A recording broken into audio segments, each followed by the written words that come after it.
in and of itself, this doesn't have, or at least we had not thought that this had any medical significance. I mean, it may be tied to memory. It's often associated a little bit with seizures or migraines. But I happened to find a case report uh, that I thought was fascinating because it actually tied this experience of the familiar becoming unfamiliar to a medication.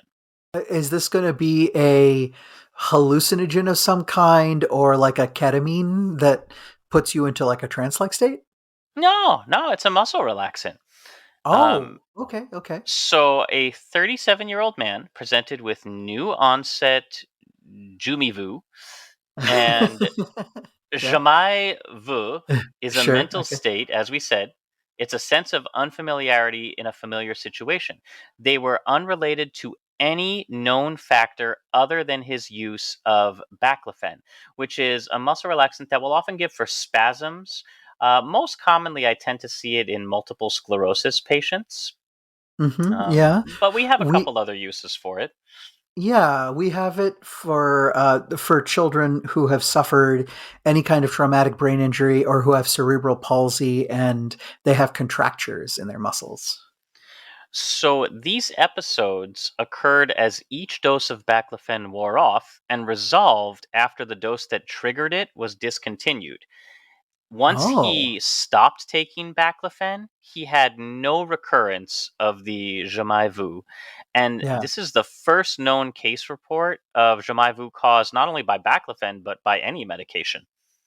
Wow. Yeah, yeah. So usually it's kind of a circumstantial thing, and the researchers here were trying to trigger it by something called you're gonna love this, Josh.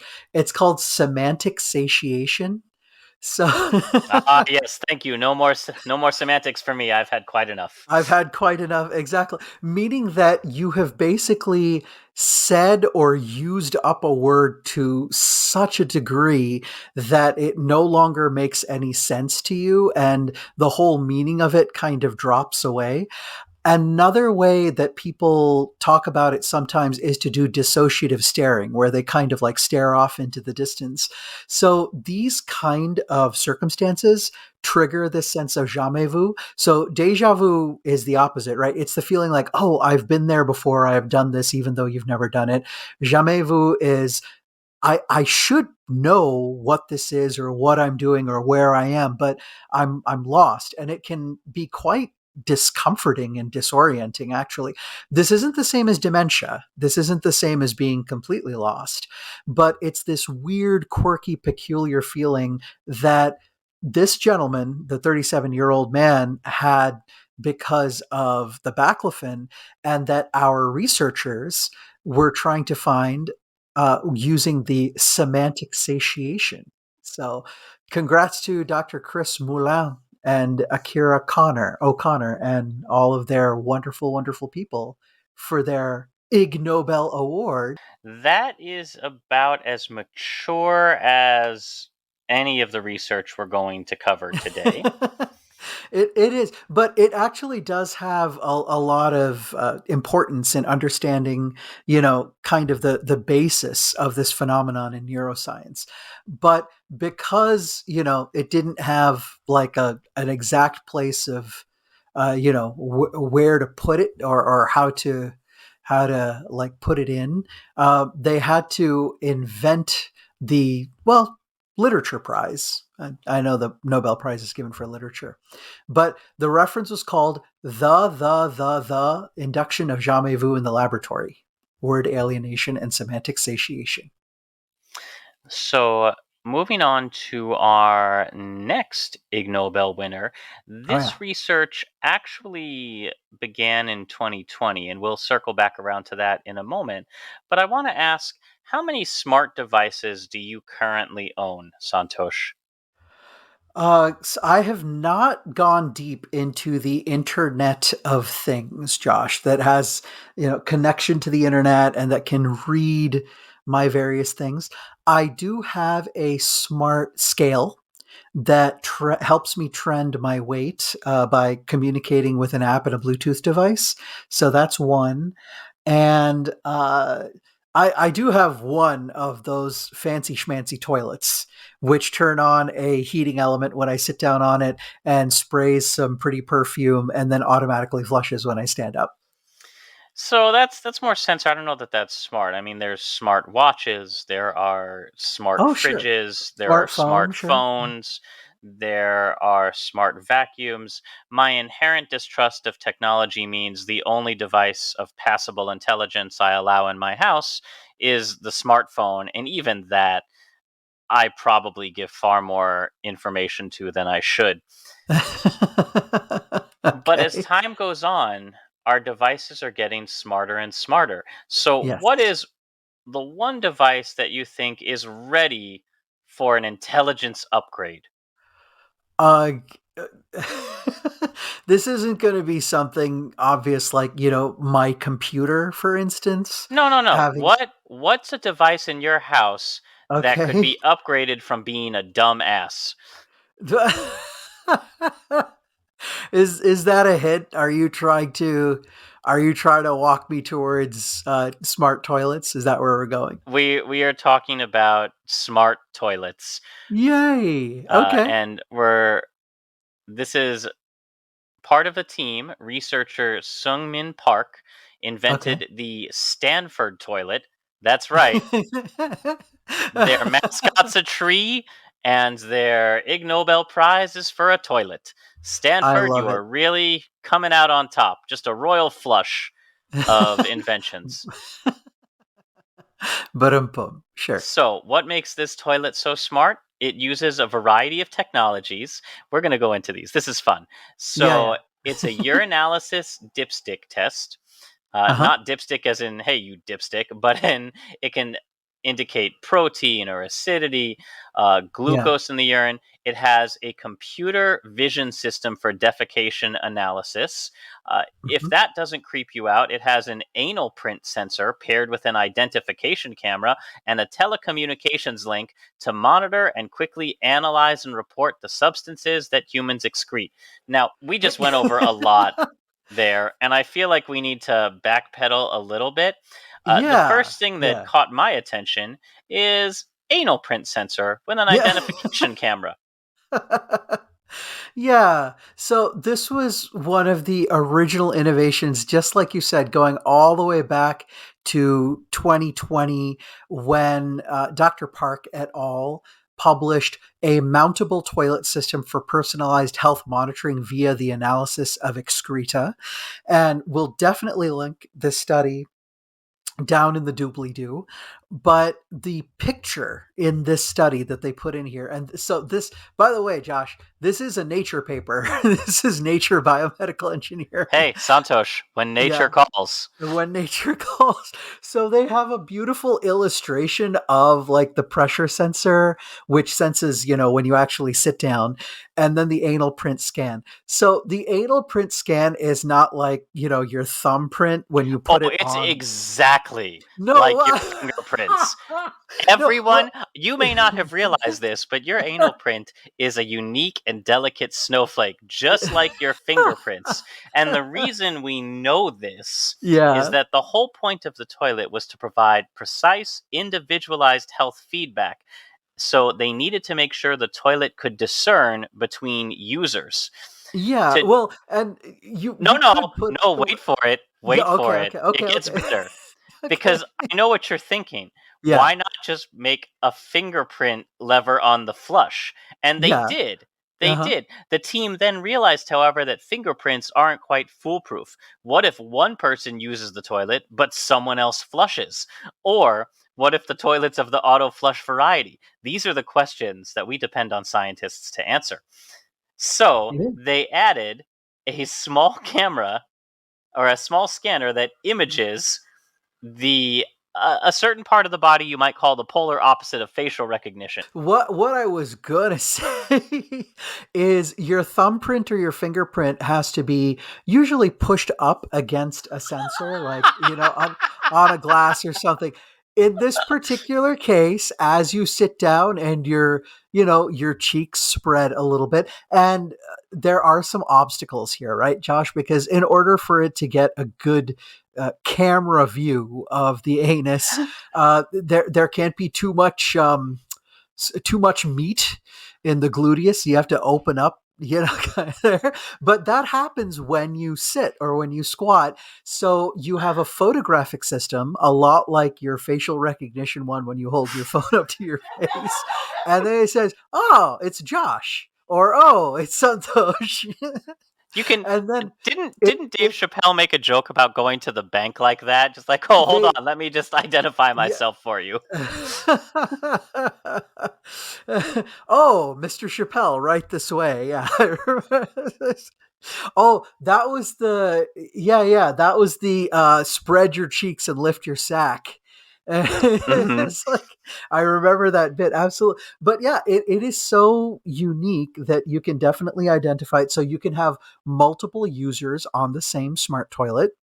When you urinate, it hits the dipstick, which is a lot like we're actually much more familiar with them nowadays, Josh, because we have the stick style COVID tests, right? Where you put liquid on one end and it wicks up and it shows you something. So this is the same kind of thing. There's a little stick. And then, yeah, there's cameras and sensors that look at what your poo is like. And Oh, then but you can, how does it score your poo, Santosh? oh, does it use the almighty Bristol stool scale? It does. It classifies stool Yay! according to the Bristol stool scale using deep learning. Yeah. With every honestly, every Yeah. sentence in this paper is just a masterpiece of the English language.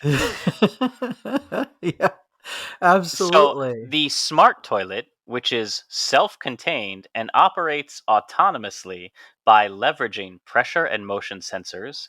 analyzing the user's urine with a standard of care colorimetric assay, calculates flow rate and volume of urine, Yeah. classifies stool according to the Bristol stool scale using deep learning, with performance that is comparable to the performance of trained medical personnel. Yeah, yeah. So this was really cool. So they called these in order to compare them.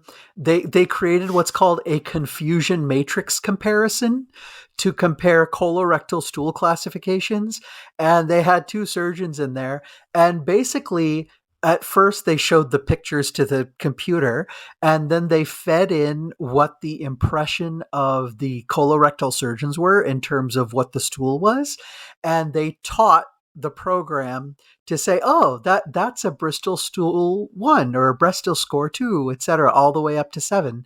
And yeah, it actually used this deep convolutional neural network training to teach it how to score the poo. Why is this okay? So we made you giggle, but now let's move on to the making you think. So this falls into a category of technology known as continuous health monitoring. Now, if we compare with, say, like the smartwatch, unlike a smartwatch, you can't take off a smart toilet. You can't choose not to use the rest. You can choose not to use that toilet, but you have Sure. to use a restroom. So you have to be monitored. And you can learn a lot about somebody's health conditions from looking at their excrement and, by extension, their microflora and what's coming out of their gut biome. You can detect things like, is there bleeding? Is there a surge of COVID in the area based on what's being shed virally from the intestines? So Yeah. it actually has a lot of epidemiological uses if you can convince everybody to put a toilet in their home that can identify them by their butthole. Yeah, and a lot like the attachments that we have nowadays, Josh, like the bidet that can convert your toilet to to a bidet toilet, there is the possibility of creating these attachments for a toilet so that you didn't have to build the entire toilet that way. You could just put in the modules. But yeah, the cool thing about this, exactly what you said, is that you can look for GI bleeding, you can look for pathogens, you can look for stool patterns, meaning how many times per day has that person come to poop. Granted, they could be going out using other toilets, but you can use this one here. And then because Josh, the person is in contact with the stool lid, you can also get vital signs like an electrocardiogram, or if you have them pick their feet up, you can use it as a scale as well. So you have all kinds of things here going on. We're gonna Now, need a whole bunch of new toilet warning signs. Like, the usual yeah. ones that show don't do an upper decker in like most public restrooms. Yeah, yeah. Yeah, Now it's gonna exactly. be like, please don't use our toilet as a scale. It is an unintelligent toilet. Um, Yeah. eh, eh, And there eh, are going to be privacy considerations for sure, because again, this is another smart device collecting your health data, a lot like your smartwatch or anything else does. Now, the way it's designed is actually doesn't even send this information to you because the average Yeah, end well, user yeah. the average end user is going to have no idea what to do with all this wide variety of biometric data. It's meant to identify you using that scan of your butt print, Yeah. and Uh-huh. that does not get sent to you. It doesn't get shared with the company or even with your physician. That's just to kind of log in. And once you've logged in, then any data that Yeah. any data that Yeah. you is Deposit, sure. Uh-huh. Yeah. is sent via telemetry to the nearest hospital. So this is something you could see down the road in nursing homes or even subacute hospitals where you need to monitor remotely. It's just another form of telemetry. Rather than making an individual human go in and collect certain things, you can actually put the toilet to work. Yeah, and this is part of miniaturizing tech and bringing it home for monitoring, Josh, that can keep people out of the hospital that don't necessarily need to stay there. So we're already developing, uh, blood pressure monitoring at home and EKGs and stuff like this. So this is part of this family of healthcare stuff. We do have to take care to keep this out of the hands of, insurance companies and things like this. This should really be data that's shared between a doctor and a patient only. But otherwise, I think just like a person who's diabetic and they now have these beautiful glucose monitors that can just sync up with the doctor's database, so they can read glucose readings right away. This is beautiful. this It's just toilet like that. this Yeah. toilet is basically replacing in its entirety surgical rounds. Yeah. Oh, They yeah. come by at like 5 in the morning. Are Yeah. you passing gas? Did you poop? Is it black? Is it bloody? Are you urinating? Yeah, This and in this case, everything. you just read the readout from from the smart toilet, and oh, Mr. Smith, sat on me three times yesterday. That a 14 gram, no, maybe like a 25 gram Bristol score 2, and a 40 gram Bristol score 6, and 400 mLs of urine.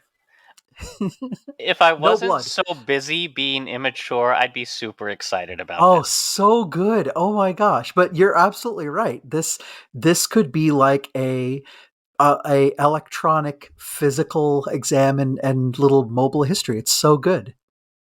Post-op day 1. The patient used me today. Are you personifying a slightly depressed AI that has been coupled to a toilet, and Of then the AI all is going, "Woe is me." of all the devices in your household, Santosh, which do you Sure. think would be the least happy to gain sentience? Like, oh, I could have been a refrigerator and told people about the yummy food they have in here. Or I could have been like a smart bookshelf and told them what books are available to read in a library. But no, why must I be toilet? Just And like an AI with ennui, with existential. That's when we know we've won, Josh, is when our AIs have existential crises. just uh all Uh, right. Well, you may think that there's nowhere left to go but oh up. yeah. Butt up. after Yeah. that story. Butt up. Um, and in fact, you would be incorrect because we are moving from something that everybody acknowledges is important to another study that you're going to think is literally about as exciting as pulling nose hair. Yeah. Yeah. This one, I have to say, I had to dig a little bit to truly understand. This was Dr. Really Christine had to Pham. rummage around in there, Had to Santhosh. rummage, had to dig around and discover. Yeah, absolutely. But yeah, You I had can to pick your really, research team, you can pick yeah, your friends, and your research team and friends can now pick your nose. they can, yeah, Dr. Christine Pham et al. Won the Ignobel Medicine Prize for this. And yeah, Josh, tell them about it. So, we're going to start by giving you a little bit of background before I give you the actual purpose of the study, because otherwise I'm going to lose you, like right Yeah. away. Yeah. If you go straight into like the methods and the hypothesis of the study, people are going to tune right the hell out. So, Yeah. let's talk about nose hair. A Yeah. subject that you may not have ever thought you would come across in this show, and if you didn't, well, then you clearly haven't been listening to us for very long. Sure. So, Welcome. nose hair is like an air filter for the body. It's our first line of defense against pollutants like dirt, debris, dust, pollen, viral particles, and we have a thin coating of mucus that helps to trap particles before they can enter our respiratory system. And we know that this works because we've actually done studies that show a higher presence of nose hairs actually reduces the risk of asthma and other respiratory diseases. Yeah, it's kind of cool because you're basically creating a mesh on the front line to catch everything before it can get too far back and actually irritate your mucosa. There are two basic types of nose hair, which is more information than I'm guessing you thought you were going to get today.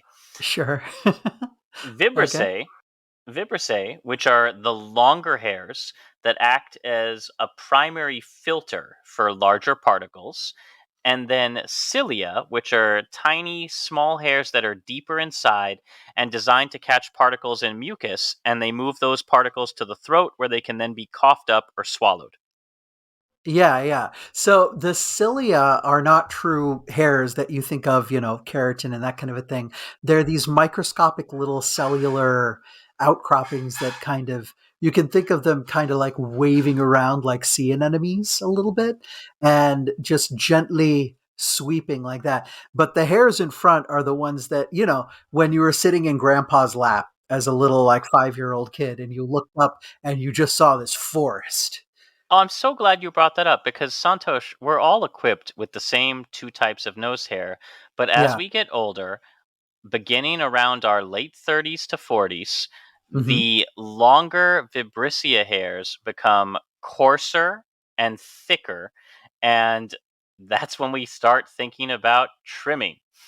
Yeah, yeah, it's the like I said, I'm just about there too, where if I don't take care of something, thank God, by the way, we're currently masking in our hospital because otherwise, you can just be grossing somebody out, looking vaguely like a human walrus. So let's briefly talk. We're still not at the study yet. Yeah, yeah. Nose hair is safe to trim. Letting it grow is also not dangerous. So it's your choice how you want to regulate your nose hair because, as we said, it does serve a protective function.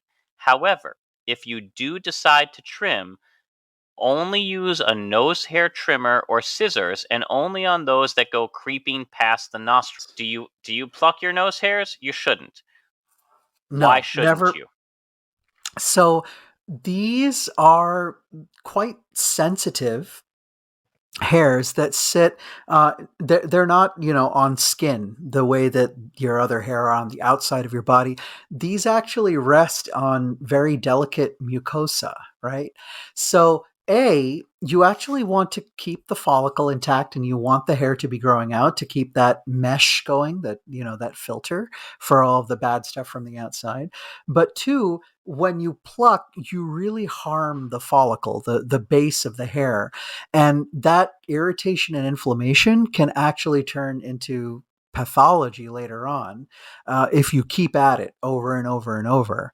So you don't want to do that. You just want to create a little bit of trim, and just the hairs that are poking out the front, out the front, just it's cosmetic. That's all it is. You just want to keep it so that, they're not creeping down your lip.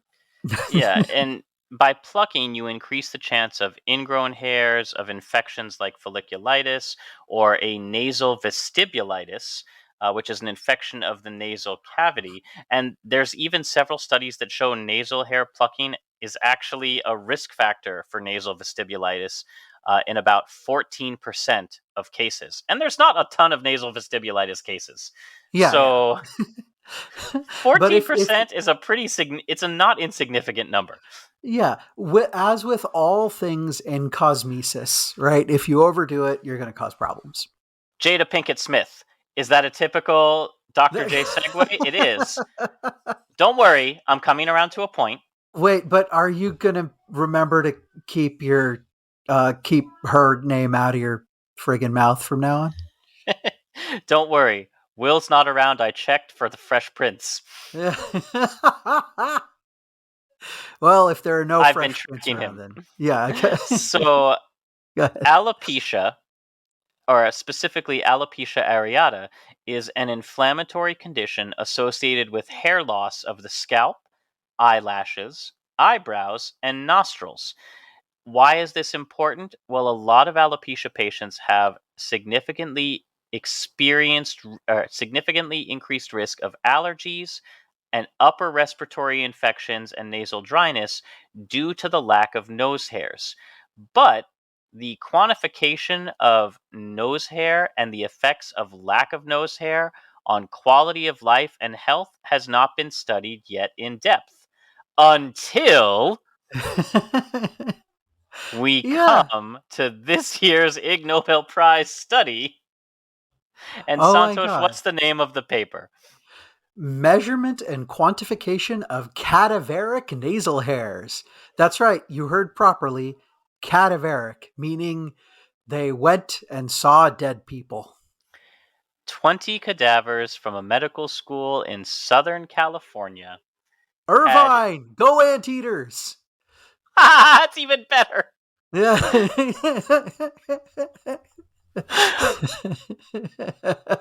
University of California, Irvine people. Their mascot is the anteater, I believe.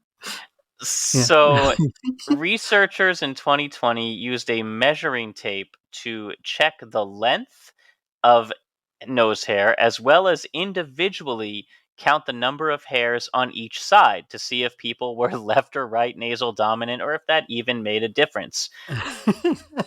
If By you're the way, interested, I need to ask that on my history taking form from now on for all my patients and remember it as a thing.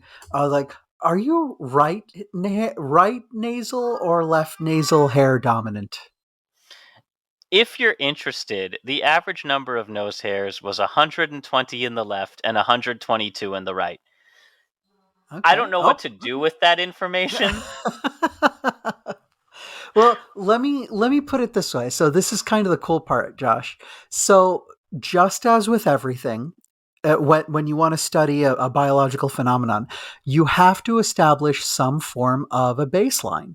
So sometimes these are very interesting and complex, but if you remember all the way back to the 1800s, when Dr. Wunderlich actually established the basals and norms for temperature by using the very first, human thermometers on people, and therefore created this idea of like 97.5 or 98.5 as a basal Which we know is temperature, inaccurate, but which we know is well, but he didn't actually say that. It was our interpretation, which was bad. But this is the same kind of thing. We're establishing or rather, Dr. Pham et al. Are establishing a baseline. So now, if we want to ask the question, like if you have a dermatologic disease like alopecia, alopecia, you can quantitate the hairs and go, you know what? According to the baseline established by Pham et al. In 2023, you have a decreased number of vibrissae in your right ear. You have lost 20% of your nasal hairs, which increases your risk of upper respiratory infections by this amount. And Oh, therefore, we yeah. are going to recommend a preventative or prophylactic antibiotic to decrease your risk of infection. That's right, this could have practical medical applications. Oh, it 100% does. As does all of the other Ignobel winning findings that we have unraveled for y'all today. I'm telling you, folks, this is silly but important science. One that I want to just mention and throw in that isn't strictly medicine, Yeah. but I want to know the story of who thought of it, is a new field of study in engineering, appropriately for spooky season, known as necrobiotics. Oh, yes. This is so cool. Yeah, yeah. This was actually under mechanical engineering, Dr. Tae Fei Yap et al. And they published a beautiful paper called Necrobiotics, biotic materials as ready to use actuators. That's a fancy way of saying they took dead spiders, stuck Yeah. little vacuum tubes on them, and used them like those robot pickup claws you see in arcade machines. So yeah, yeah. So and kind of sadly, because they didn't want to use spider carcasses that were very dead and old, so they did unfortunately have to euthanize large spiders, right? Because you had to be able to see these things. Now, spiders, Josh, the way that they actually flex and move about are not like us. They don't use straight up, muscles that contract and then pull your bones around in order to move around. They use hydraulics essentially.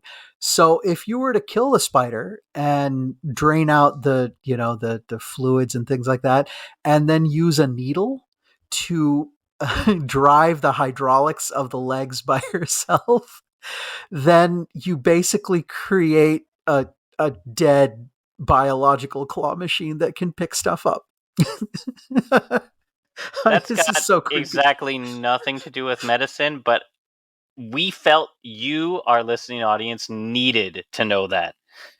Yeah, the pictures provided in the text of the paper are particularly scary because they're showing, the spider going down and they're lowering it with a with an arm and then, injecting and then withdrawing fluid using a syringe from the body of the spider and then picking up a small object using the legs. So yeah.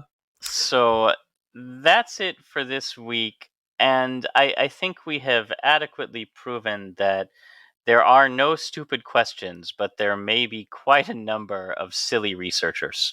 Oh, absolutely. And I will say that every time research is funded, at least here in the United States, there is a lot of review put in justice and beneficence, meaning what are the good things that it's doing for the world and is it helpful rather than harmful? So, yes, these may all be silly, but they are actually quite helpful and will provide knowledge somewhere down the road, and one of y'all actually may be saying thanks to, for instance, Dr. Pham for counting hairs in the nose and then publishing that research so that you can continue on with your research. One day that could actually save a life. Not directly, Yeah, but it yeah. will contribute to our overall health knowledge and safety. Hell So yeah. let take that thought with you as you go about your day. Get it if you get a chance, take a look at the show notes for links to the remainder of this year's Ignobel winners, and we'll be talking about a few other past Ignobel winners in upcoming episodes and journal clubs this season. I'm so excited. I love these awards so much because they make science awesome. Awesomer. So that's it for this week. As always, we love to hear your comments, questions, and feedback. If you'd like to hear more about future upcoming appearances that we'll be doing live or other things we have going on, sign up for our mailing list at travelmedicinepodcast.com. And otherwise, if you want to support us spiritually, emotionally, or financially, links to do that are in the show notes, along with links for further reading. The show is produced by me with a lot of help from Dr. Santhosh and friends. Our theme music is composed by Rachel Leisure. And until next time, as always, keep a song in your heart, soap on your hands, a shot in your arm, a spin in your globe, some silly research on your laptop. And until next time, happy travels. Bye, everybody.